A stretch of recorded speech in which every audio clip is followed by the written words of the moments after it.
किसने किया था रावण की बहन का हरण? जी हाँ दोस्तों, किसने किया था रावण की बहन का अपहरण?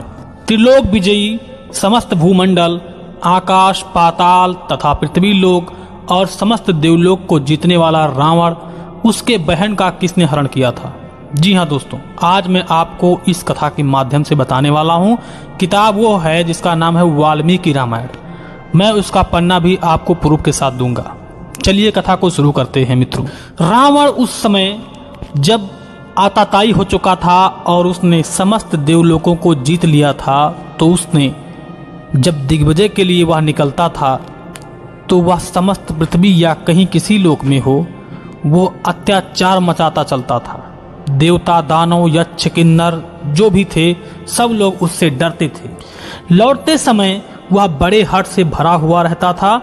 रास्ते में उसने जितनी भी कन्याएं अथवा स्त्री को देखा, उन सबका आकर्षक पाया और उसके रक्षक बंधुओं को मारकर अनेक राक्षसों का और नरेशों का, ऋषियों का, देवताओं और दानवों की सैकड़ों कन्याओं व स्त्रियों का अपहरण कर पुष्पक विमान में लाद लिया करता था। उन सब की आयु 16 वर्ष के लगभग थी। क्या यह राक्षस मुझे खा जाएगा, ऐसा वो लोग रोती हुई बोलती थी। क्या यह मुझे मार डालेगा? हाय, मेरे बिना मेरा नन्हा सा बेटा कैसे रहेगा?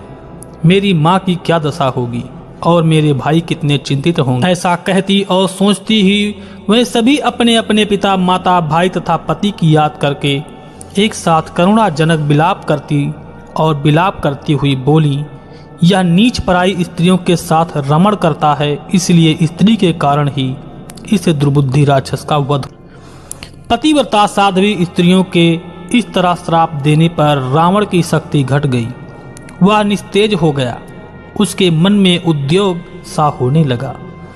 उन स्त्रियों का ऐसा विलाप सुनते ही उसने लंकापुरी में प्रवेश किया। उसी समय इच्छानुसार रूप धारण करने वाली उसकी बहन शूर्पणखा सहसा सामने आकर गिर पड़ी। उसे उठाकर रावण ने पूछा, क्या कहना चाहती हो? शूर्पणखा की आंखें रोते रोते लाल हो गई थीं। वह बोली, हे राजन, तुम बलवान हो, इसलिए तुमने मुझे विधवा बना दिया है। रणभूमि में तुमने 14,000 काल के दैत्यों का वध कर दिया। उन्हीं में मेरे लिए प्राणों से भी बढ़कर मेरे महाबली पति विद्युत जीवा का भी तुमने अपने हाथों से वध कर दिया। तुम वास्तव में तो शत्रु निकले भैया। तुम मेरे लिए पिता के समान थे। मेरे पति तुम्हारे दामाद थे। क्या तुम्हें उनकी रक्षा नहीं करनी चाहिए थी? तुमने खुद उनका वध किया है।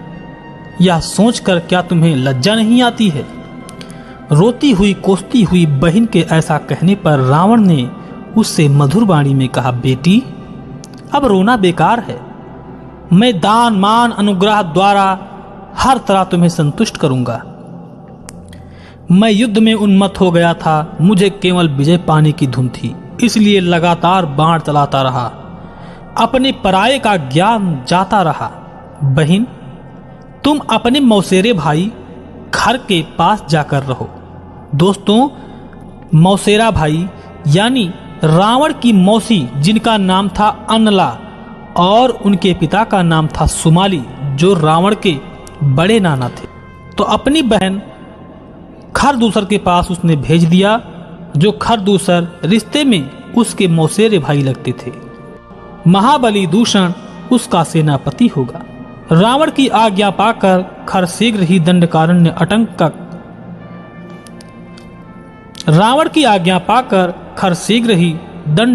का आतंकक राजभोजन लगा। रावण की आज्ञा पाकर खरशीघ्र ही दंडकारण्य का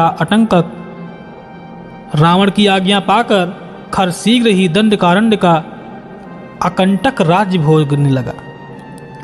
शूर्पणखा भी उसके साथ रहने लगी। उसके बाद रावण लंका के निकुंभला नामक उत्तम उपवन में गया। वहां उसने काला मृग चर्म पहनकर कमंडल शिखा और ध्वज धारण किए हुए मेघनाथ को यज्ञ करते देखा। उसने अपनी भुजाओं में भरकर उससे पूछा, बेटा, क्या कर रहे हो? यज्ञ के नियमानुसार मेघनाथ मौन रहा और उसके पुरोहित शुक्राचार्य ने रावण को कहा, राजन, आपके पुत्र ने बड़े विस्तार से 7 यज्ञों का अनुष्ठान किया है। 6 यज्ञ पूरे होने के बाद 7वां यज्ञ आरंभ करने पर भगवान पशुपति से इन्हें बहुत से वर प्राप्त होंगे।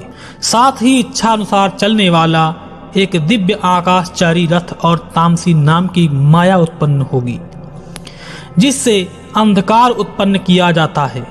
संग्राम में इस माया का प्रयोग करने वाले गतिविधि का पता देवताओं और असुरों को भी नहीं लग सकता।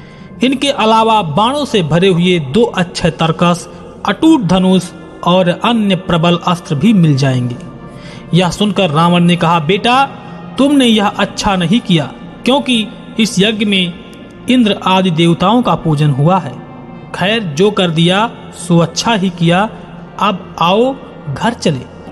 उसके बाद रावण ने मेघनाथ और विभीषण के साथ जाकर विलाप करती उन स्त्रियों को, जिन्हें हर कर लाया था रावण, पुष्पक से उतारा था, उनमें रावण की आसक्ति जान विभीषण ने कहा, राजन, ये आचरण यश, धन, कुल का नाश करने वाले हैं। इधर आपने इनका अपहरण किया है, उधर आपके सिर पर लात रखकर मधु ने हमारी मौसेरी बहन कुंभनशी का अपहरण कर लिया है।